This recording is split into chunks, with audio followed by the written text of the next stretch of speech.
Hello, good afternoon, everyone. This is Jay over at Monarch Housing. We are very grateful to have you all with us today on this webinar. We're going to be talking mostly, if everybody's ready to go, about the deduplicated data from the point in time count for NJ Counts 2014. And predominantly, we're going to be talking about how to understand and navigate through the different tabs on the Excel spreadsheet that was sent to you, the final PIT data. We are going to start, however, just by doing some housekeeping. If you do have a question during the course of the presentation, only our audio is enabled. So if you do have a question, you can go into your side control panel, and under the questions heading, you can type in a question, and we will try to get to as many of them during the course and after our presentation as possible. Okay. Also, we are now going to move on to just a little outline of what we're going to be talking about today. So our agenda is understanding the spreadsheets, and then specifically moving on to explain how we have deduplicated the data so far at Monarch. We had a very specific process that we went through. We're going to go over that, explain to you why we did what we did, and then from there, the next point will be working with the duplicates tab that is in your final data spreadsheet, because that is where we did all our deduplication, and we want you all to understand what fields we were looking at, so that if you have any other questions or suggestions for deduplication, that you can address those in that tab accurately as well.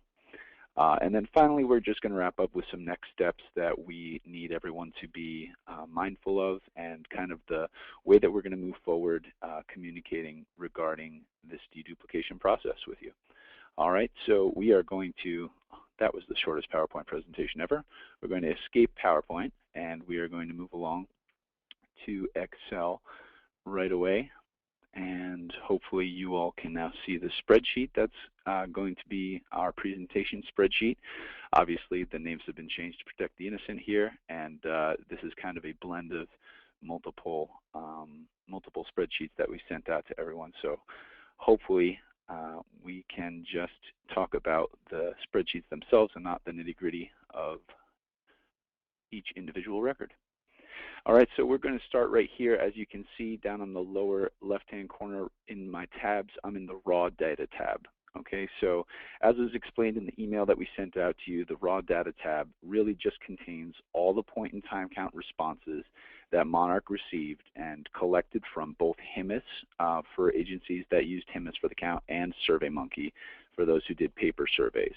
And really important to remember about this raw data spreadsheet is that it includes potential duplicate records. Okay, so this is the raw data, meaning that this is exactly what we pulled from both of those data sources, HIMIS and SurveyMonkey, and there could be records in here that are duplicates. Okay, so we're just going to keep going through the navigation first, and we'll come back and address other issues in these tabs later on. But the next tab to the right is the initial summary tab. You will recognize this, many of you, from something that we sent out earlier, just as a little teaser or precursor to releasing the data.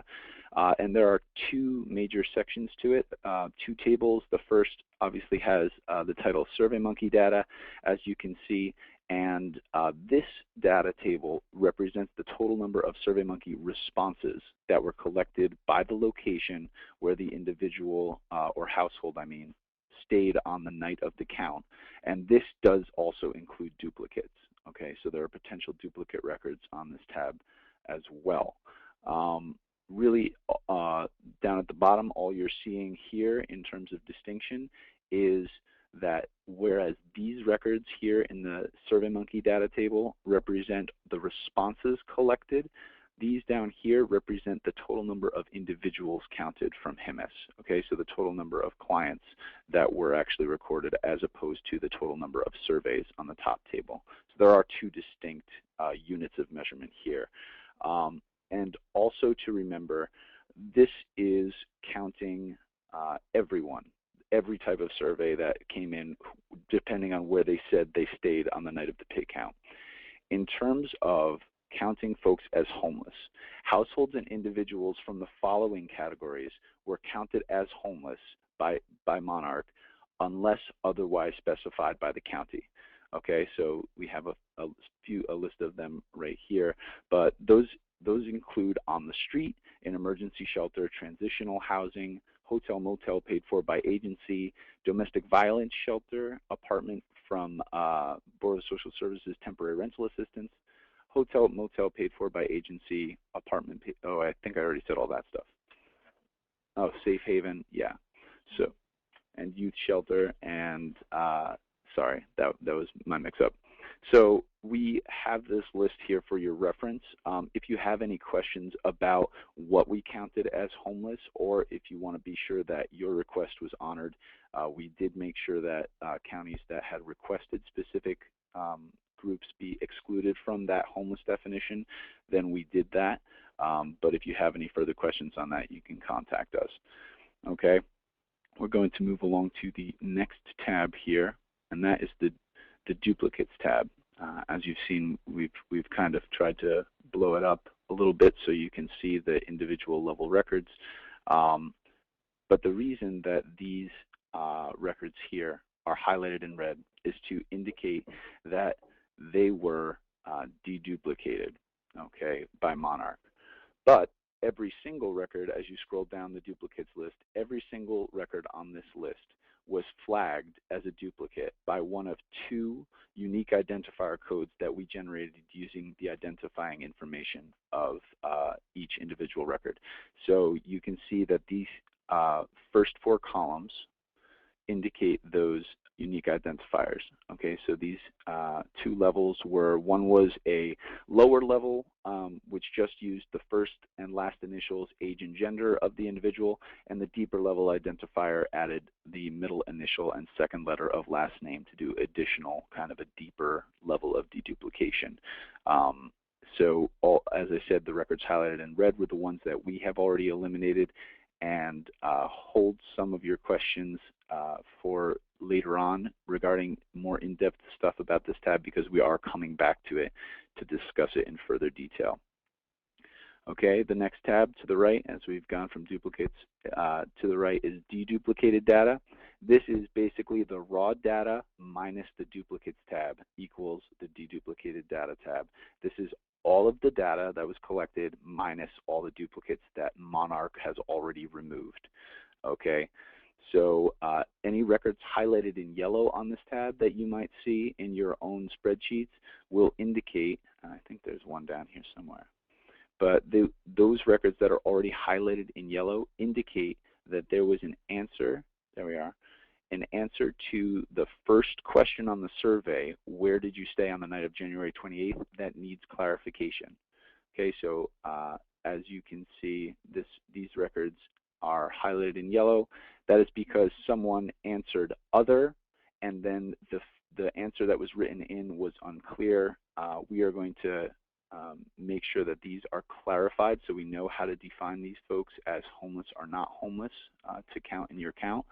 And if you want to begin making those changes, you can contact us, and there's going to be a little more information on the next steps to doing that later in the presentation as well. Okay, so that's the deduplicated data tab. And finally, we have the all-important HDX tab. Okay, this is a little bit large amount of information to digest on these tables, and to really understand what you're looking at, I am going to pass you all along to Thaisa, and she is going to enlighten us about what we're looking at here. Thanks, Jay. Hi, everyone. So what you see before you is the HDX tab, which is different from the version that HUD had required communities to submit in the past. HUD has now, for this 2014 count, requested more information be submitted regarding the people that are identified as homeless in your community. What they've included on the HDX summary includes gender, ethnicity, and race. And they've also kind of altered the way that we're collecting information about families, individuals, youth-only households, as well as veterans. So I'm going to go through the top summary tables and then go through some of the bottom summary tables as well.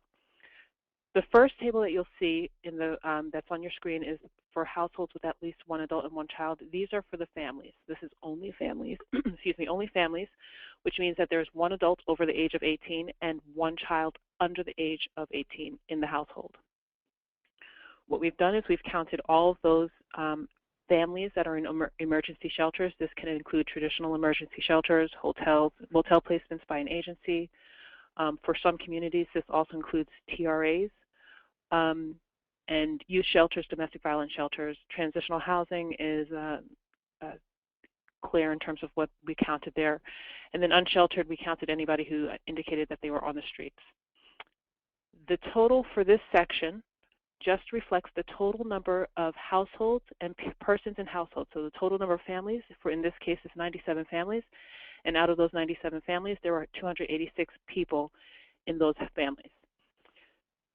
One of the things we'd like to point out in this table is that as you take a look at some of the more detailed information about the families in this community, you'll see that some of the numbers don't add up. So if you take a look over here, we identify that there's a total of 286 people that were identified as being families that are homeless, either in the emergency shelter, transitional housing, or unsheltered. When you go down to the gender tab, you'll notice that there's only 281 people identified as either female, male, or transgendered. This is a result of the surveys that were submitted having no responses. And I'm just going to take you quickly back. If you look down at the bottom, I'm going to go to the De-Duplicated Data tab, and I'm going to scroll up and go over to the gender. And so in column T, which is gender, I'm going to scroll down, and you'll notice that right here we have a set of surveys that have no response for gender. As a result of this, on the HDXSummary tab, we have a total of 281 individuals who have identified a gender, and we're missing gender for 5 individuals. So those correspond to the no response pieces that you just saw in the De-Duplicated Data tab. The same is true for ethnicity and as well as for race. These numbers don't all add up to 286 because there were no responses in some of the surveys that were submitted. The next tab I'm going to jump over to is we're going to get back to the no response piece, but from the next thing I want to jump over to is the second table that you have at the top is households without children. So this is single adults, single male and female, as well as adult couples. So any adult groupings that had no children under the age of 18 were included in the individuals tab. You'll also notice that on the individuals tab we have emergency shelter, transitional housing, or safe haven as possible options for your community. Please note, if your community has something indicated that you know your community doesn't have, you will have to look at your raw data from your SurveyMonkeys to ensure that the information was entered correctly. We do know that there are not that many communities that have safe havens. However, in some communities, some SurveyMonkey surveys that were returned indicated that an emergency shelter was a safe haven, and as a result, you might see some numbers in the safe haven category even though you do not have safe havens in your community. So if you do see something that looks a little bit off with regard to the categories that are identified, you'll need to take a look back at the De-Duplicated Data tab and identify those survey responses that correspond to the information that looks off so you can ensure that the locations are accurate in your surveys. The last table on this top portion of the chart is for youth-only households. This is for households where surveys have identified youth who are between the ages of 18 and 24 or younger and have no adults over the age of 24 living with them and have been identified either in emergency shelter, transitional housing, or safe havens. The top part indicates the number of households. The second part indicates the number of persons. The second part indicates the number of persons in the household. Sorry, I'm on the wrong one. Here we go. Youth households. Sorry, I was on the wrong chart. So youth households. So as you'll see in this case, there were 5 households identified as having only youth. 2 of those households were individuals, young individuals that were on their own, and 3 of those households were groupings of youth that were staying together in one unit. We would like to caution everybody about the youth-only table. This information is based on the information that has been returned for the surveys, and so if there were any missing information about any members of the household, you could get a false response in terms of youth-only households. In this particular case, with this survey, even though it identifies, in this community, it identifies that there are youth-only households in their community, the reality is that these were youth that were part of a family in which they did not enter an age for the adult in the household, and as a result, the household was counted as a youth-only household. Because we did not have an age for the adult in the household, we really have no way of correcting this information to reflect that it is not a youth-only household, and we can only go with what we have. So we ask all communities to take a very close look at your youth-only households and ensure that the information for each adult in the household, if they are present, is accurate. Is accurate and is up to date, and is included in the De-Duplicated Data tab that you have on your surveys. And I'll just say that this is very important. One of the ways that we know that this information for many of these communities is inaccurate is because in this particular instance, these 7, 8, 9 youth that are identified as unsheltered are all under the age of 10 in hotels or motels. So we know that this is not really possible for there to be children placed in hotel or motel by the Board of Social Services under the age of 10 without a supervising adult. So we ask you to please double check your youth-only households. The next part of the table, so the first part just deals with the total. If you want to have a total number of people that were identified as homeless in your community, you would need to add the total columns for each category. So households, families, the total for individuals, and the total for youth households would need to be added together to get the total number of people that were identified as homeless in your community. The second part of this chart, or this tab, deals with veteran-only households. As in the table above, the first chart deals with veteran families, and the second chart deals with veteran individuals, which also includes veteran couples, adult couples with no children. As stated above, you want to double check and ensure that the gender, ethnicity, and race all add up to the total number of people identified. If they do not add up, it is a result of information not being completed on one of the surveys, or either in HIMIS or in SurveyMonkey, for that particular category for someone who falls into that category. And the last part of the worksheet deals with the subpopulation information. The subpopulation information only pertains to adults in the household. So we've only collected information based on the adults in the household. The only exception to that is the chronically homeless families. Chronically homeless individuals, in order to count this, we identified the people who were homeless for 1 year or longer and had a disabling condition, or the people who have had 4 episodes of homelessness in the past 3 years and also have a disabling condition. The chronic homeless definition only pertains to people in emergency shelter, safe havens, or who are unsheltered. So persons in transitional housing that meet that definition do not qualify as chronically homeless. For chronically homeless families, as long as an adult head of household met that definition, then we counted the full family. The next part of the subpopulations that we looked at are those with serious mental illness, substance abuse disorders, HIV/AIDS, and victims of domestic violence.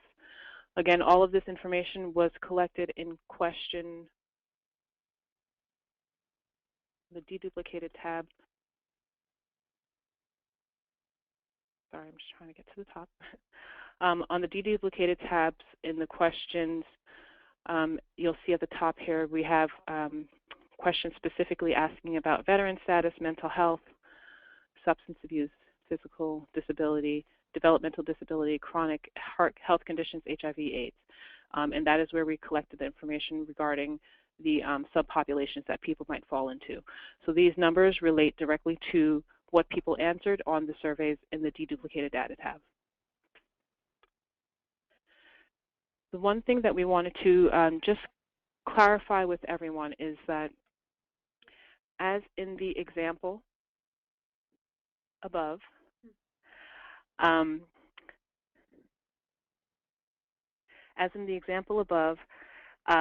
the total over here does not equal the totals for each of the specific characteristics of the household. So for example, there were 286 people, but there was only information about the gender for 281, information about ethnicity for 240, and information about race for 222 individuals. For the HDX system, HUD does require that communities have to have numbers that all add up.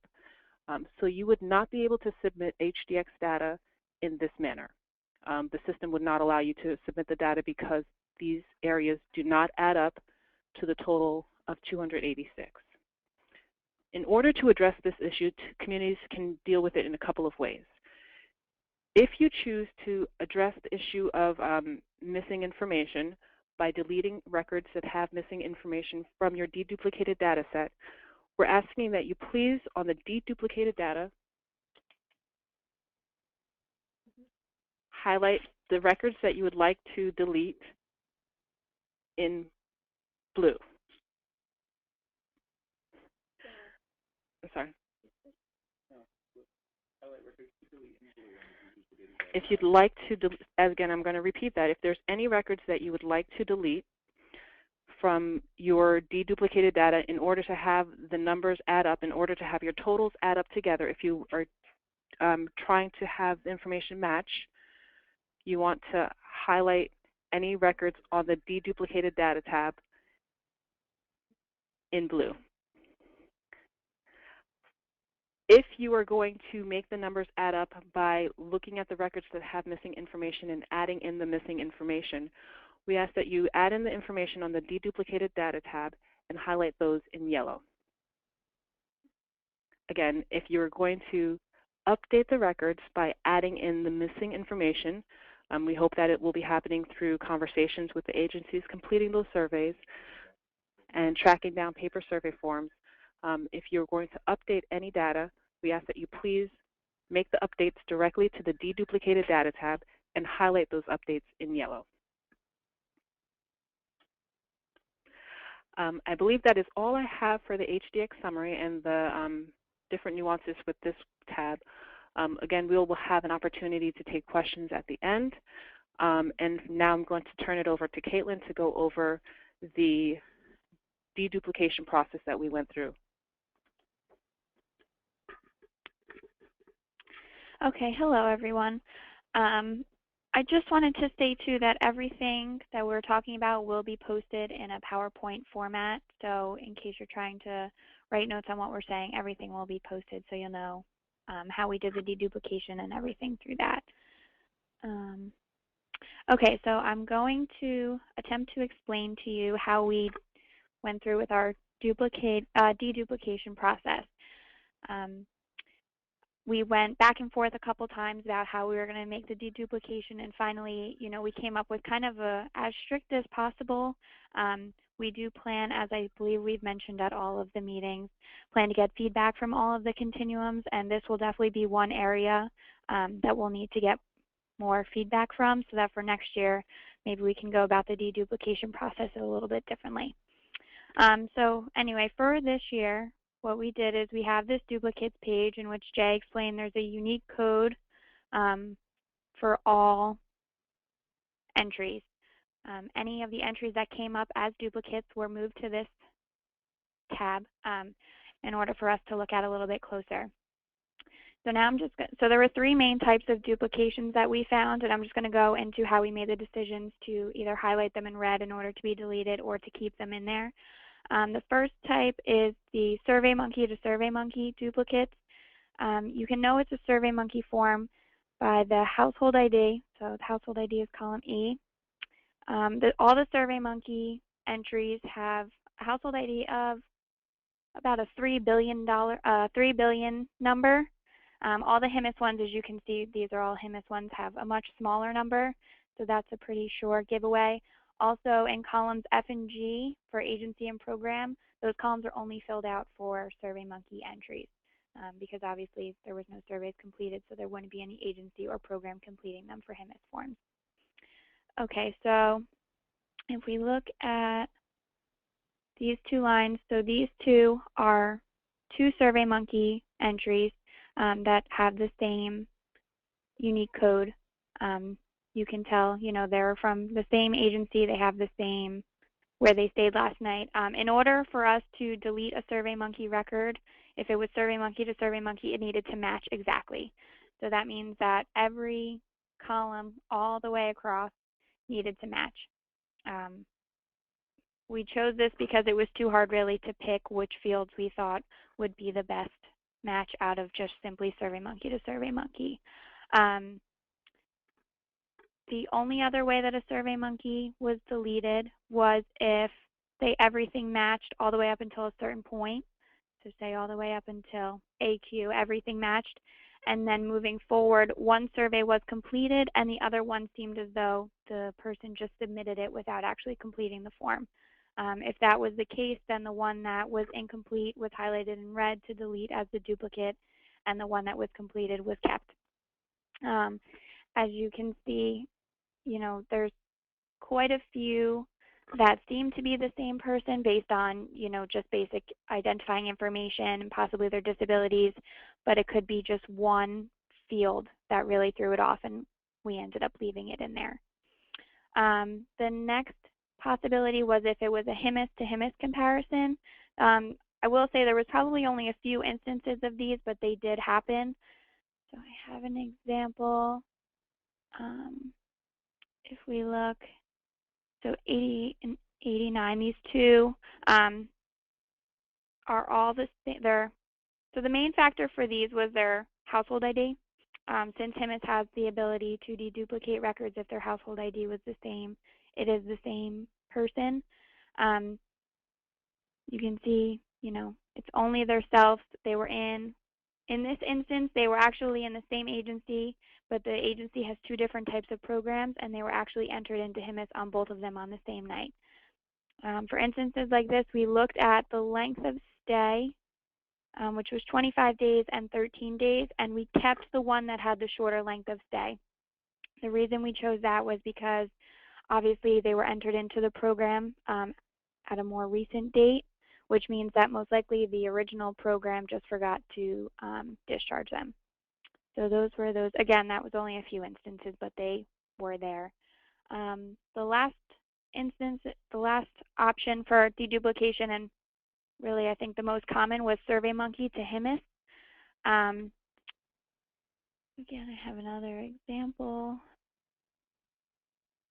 So for these two, when looking at HIMIS and SurveyMonkey, the fields that we looked at that needed to match were where they stayed on the night of the count, so that's column H, their length of homelessness, which is O, and then their identifying information, which goes from U through AB, so their initials, age, gender, race, and ethnicity, and then their disability and their sources of income. We chose these because we know that obviously all HIMIS is not necessarily up to date, but we knew that these were the fields that we thought were most appropriate, that if they matched, we felt that comfortable that they were a duplicate. With this in mind, there are quite a few in which, agency, the person was identified as staying in a program, but based on those criteria, especially disabilities, they were just slightly off by one, which could just be a lack of updating HIMIS. But for, the way that we deduplicated, they weren't counted as a duplicate. So there were quite a few that we felt like could actually be duplicates, but based on our methods, we weren't able to actually delete any. The only other time a record was deleted is if there was no identifying information and they weren't part of a household that had complete information. So obviously if, a survey was entered and everything for the head of household was entered, but then there was no identifying information for the children, that was kept as long as the head of household wasn't a duplicate. And then you can see the ones at the top here that are all in red don't have any identifying information, so we're not able to, you know, confirm that they're not a duplicate, so we deleted them. I will say most of them, too, where they came from, it was either a permanent housing destination, or they didn't even answer where they stayed, so we wouldn't be able to classify them even if we did have some sort of identifying information for them. So basically, what we're asking is for you guys to kind of take a look at this duplicates page and to decide if you want to move forward in completing any further deduplication. It's optional. You know, you're not required to. If you decide that you're okay with how the data looks and you want to use those numbers as they were presented in the HDX, you know, you don't have to really go through this and find if there's any more duplications. I know some people have called saying that their numbers seem high, and it's most likely because of how strict we were with the deduplication process. I will say one of the first things you can do is, you know, when going through your list and finding people that have the same unique identifier, I would first see if who entered that SurveyMonkey survey and what agency entered, if it was either in HIMIS or the other SurveyMonkey survey, and just see if there's a pattern. So I know a lot of times when there was a Project Homeless Connect site, they seem to be entering information about people who stayed in a certain HIMIS participating emergency shelter, but you know, they were one disability off, so we weren't able to deduplicate. But if you see a pattern, you know, you can talk to the people who were at that Project Homeless Connect site or look at the surveys that you got and compare them to the HIMIS that you have and see if you feel that they are duplicates. Like I said, it's really up to you guys on how in detail you want to go, but we just thought we would start with this and then we can move forward from here. If you do decide to make any further deletions because they're duplicates, we just ask that on this duplicates page you just highlight them in yellow, and then we'll know to delete them off of the deduplicated data. Obviously, any changes you make to the sheet will affect the HDX summary. I do also know that some people, or if you have started, I know in the original email it said to list any further duplicates in yellow on the deduplicated tab. If you've already started it, it's fine. Really, we're just trying to specify which ones you're updating missing information for because of HDX and which ones you actually want deleted. So as long as you have them in two separate colors, really doesn't matter. They could be purple, they could be orange. As long as you let us know what the two colors are that you use if you're deleting a record or if you're updating a record, so that we don't delete one that you were actually just trying to update. That's the only reason why we were trying to change the colors. I think that that's all that I have, so I'm going to pass it. I'm sure you'll have questions, but we can answer those in a little bit. I'm just going to pass it back over to Jay to go over the next steps. Thanks, Caitlin. So obviously, this is a bit of information. We just wanted to make sure that you didn't get bored to sleep looking at all this Excel information, and we're going to go back to the PowerPoint presentation for a moment so that we can go over the next steps. Just put them in writing so that you can see them. We also are going to release not only this presentation as a recording, but also a PowerPoint that accompanies the presentation, which hopefully is about the same things that we've been talking about, so that will be available for you to take a look at as well. So next steps. There's a couple different categories of things that you might want to change. First of all, you might specifically want to change the type of data that you're using, okay, for this define who you define as homeless in your community and who Monarch should be actually counting in the total numbers that you see in your HDX summary page. Okay, so if your community would like to make a fundamental change to either which programs HIMIS information should be used for the count, or the types of places where people stayed that should be categorized as homeless on the night of the count. I'm just going to escape for a moment and go back to the Excel. These are the types of things that you might be seeing on the initial summary tab here in the Excel spreadsheet. Okay, so if you want changes to any of these who are going to be categorized as homeless, write this list down here. If you don't want any of those or one of those to be counted as homeless, other than ones that are obviously and indisputably categorized as homeless under HUD's definition, then you can contact Monarch directly. That would need to be a phone call, that would need to be an email to address that with us, because that would affect what data we're working with as a baseline. Okay, also if you wanted to make a change to which programs were pulled from HIMIS, that would be a fundamental change to the amount and type of data and where we got that data. That would need to be something that you call or email us about. So that's one type of change that you might want to be making, and that's the next steps that you would need to be doing to address those with us. Okay, if you have a change that you want to request for further deduplication. So that's what Caitlin was describing with the Duplicates tab. This is the next steps that we would ask you to take. Please be sure to highlight on the Duplicates tab in yellow any records that your community believes should be removed as further duplicates. That's just the way we're going to be trying to separate further deduplication from trying to eliminate or update records that you're doing, as I'm going to show you on the next slide, just to make the HDX numbers add up. Okay, so this is for further deduplication. Highlight in yellow on the Duplicates tab any further records that you might think need to be removed, and you can email that directly to us at Monarch, and we will address that. Okay. Then the other type of next step that you might want to take would be you're looking at your HDX tab, the summary tab, and you're thinking, oh dear, my numbers don't add up. I'm not going to be able to update this. I'm not going to be able to submit this, rather, because we have numbers that aren't going to be acceptable for the HDX format. As Thais has said, you can either decide to delete incomplete records, which might alter your numbers downward, or you could identify the incomplete records and update the missing information. And there's two different ways that we're going to ask you to label those changes that you want to make relating to the HDX Summary tab.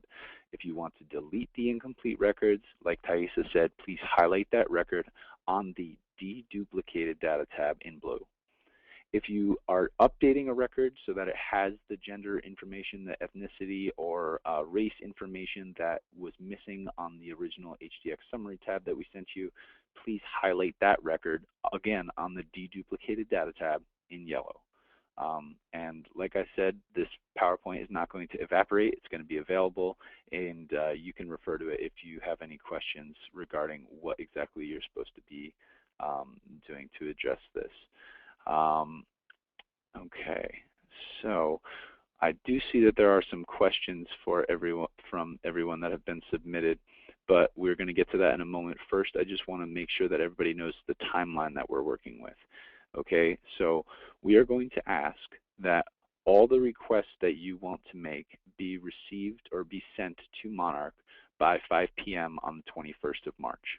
Okay, in order to consider them and in order to turn them around in a timely fashion, because we know that we want to release our report and also get you your HDX info in time for HUD's deadline, we need that information by the 21st, and we are going to release back to you some records that have been updated by the 31st and official numbers to follow, okay, because we're actually not saying that these numbers are official yet.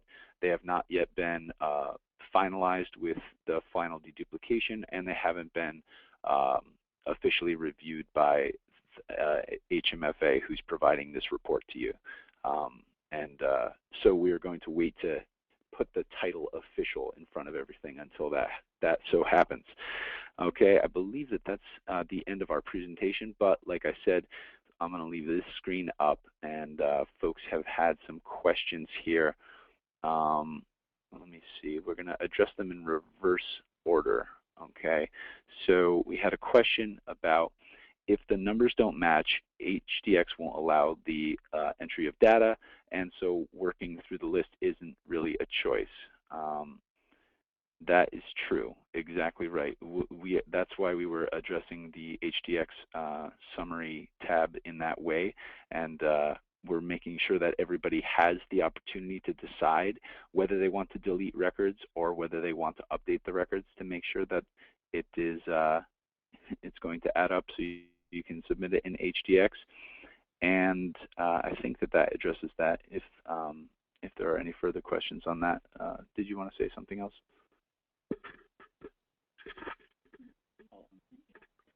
Hi, this is Thaisa. I just want to also add, in each community you can decide how you want to address issues with HDX numbers not adding up.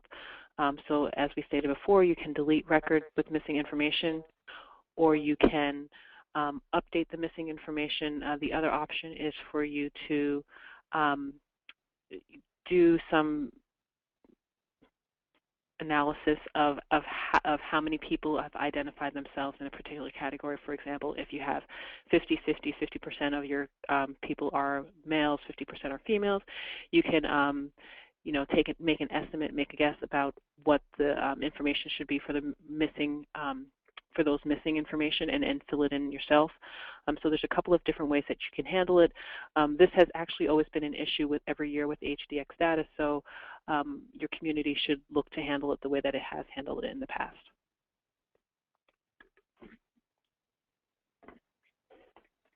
We had someone else had a question regarding modifying the tables on the HDX summary page and whether we could add an unknown section to that.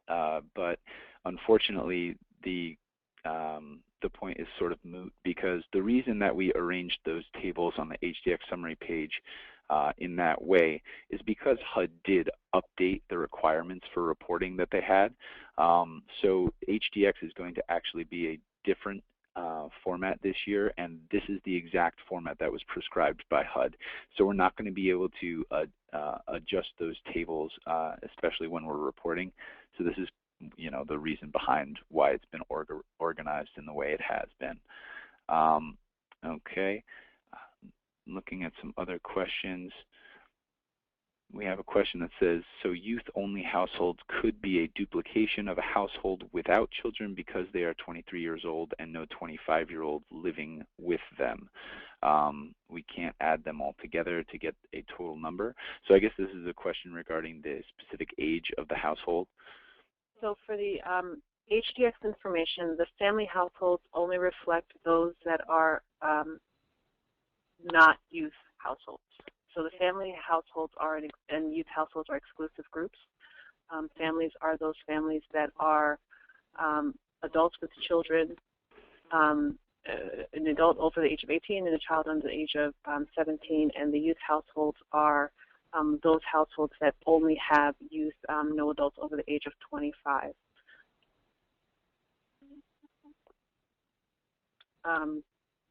So the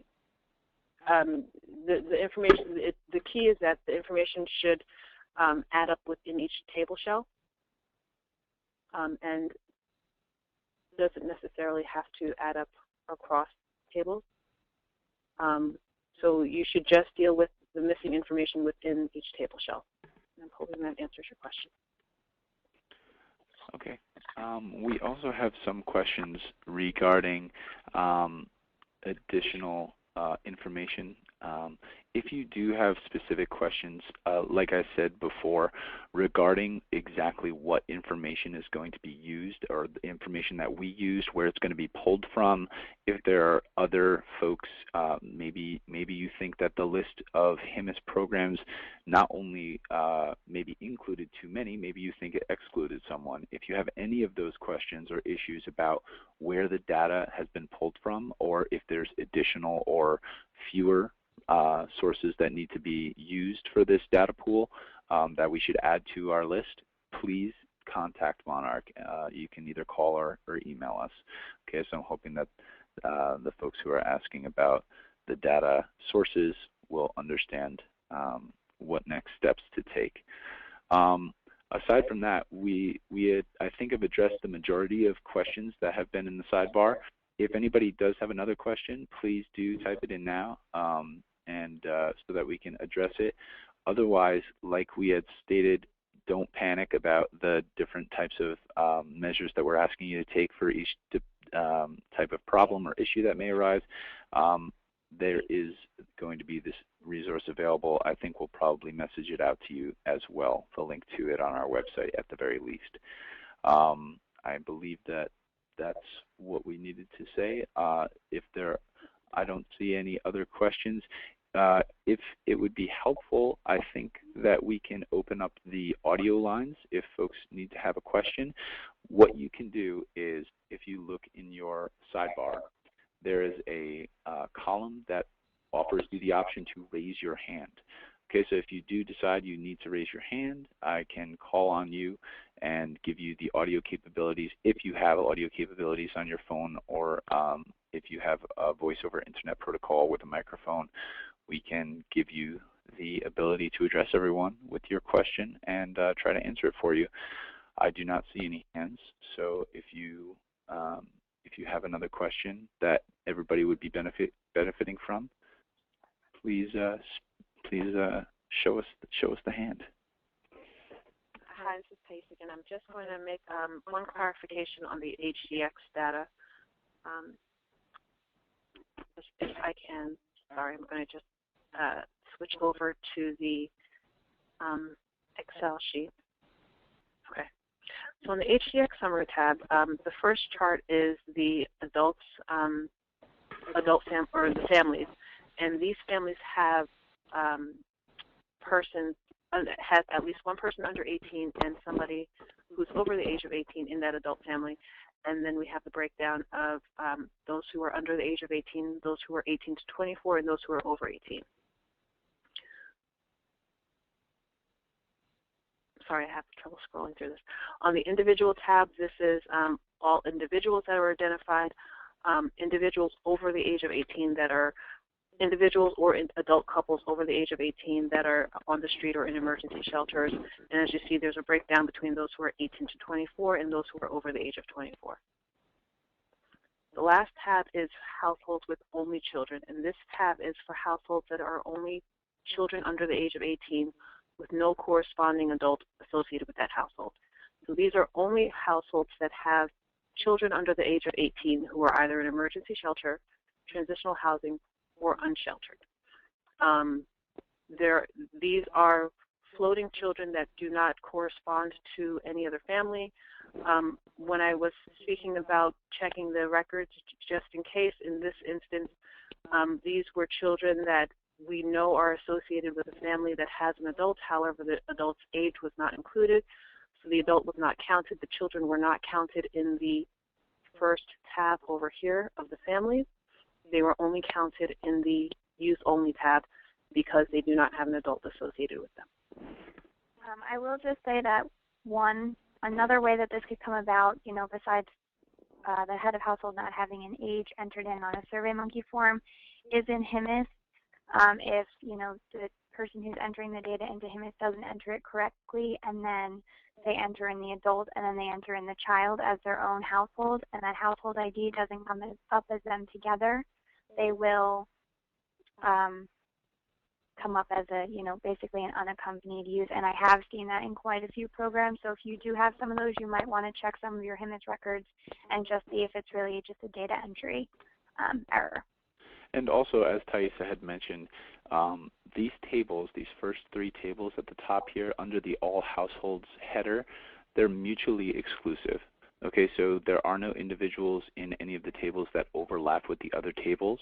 So if you need a count or an approximation based on your planning, based on wondering where your numbers are at this stage, if you want a total number of all individuals who were homeless, you need to add the numbers that correspond from each of the three tables together. Okay, so for instance, let's say you want the total number of individuals that were counted as homeless in your COC or in your boundaries on the night of the count.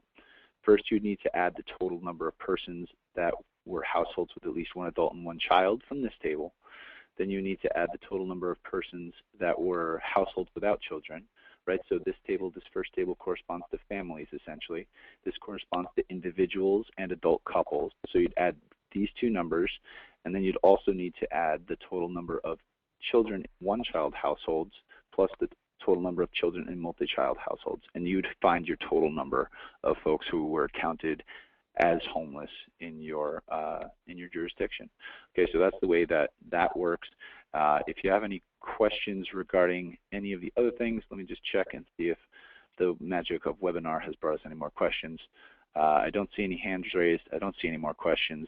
If you do have further questions, I think we are definitely available for you. Okay, and hopefully you know where to find us. You can email us, and thank you so much for your time and energy. We really appreciate your attention, and we are looking forward to signing you off in good stead. I just want to add in one last thing. As we go through the end of this deduplication process, we do intend at some point in the future, after we've completed our report, to hold a statewide debriefing session to talk with all of you about how this process worked. So we do ask that all of you organize within your communities and talk about what worked, what didn't work with the point in time count and the changes that we made, and talk about any further changes or suggestions that you have. We will be asking you all to come back together and share with us any changes or updates or ideas you have about how to improve this process and make it work a little bit smoother for all of you. So we do thank you for your participation in this process and working with us through this transition, and we hope to continue working with you and make this process as smooth and as seamless as possible. Thank you, everyone.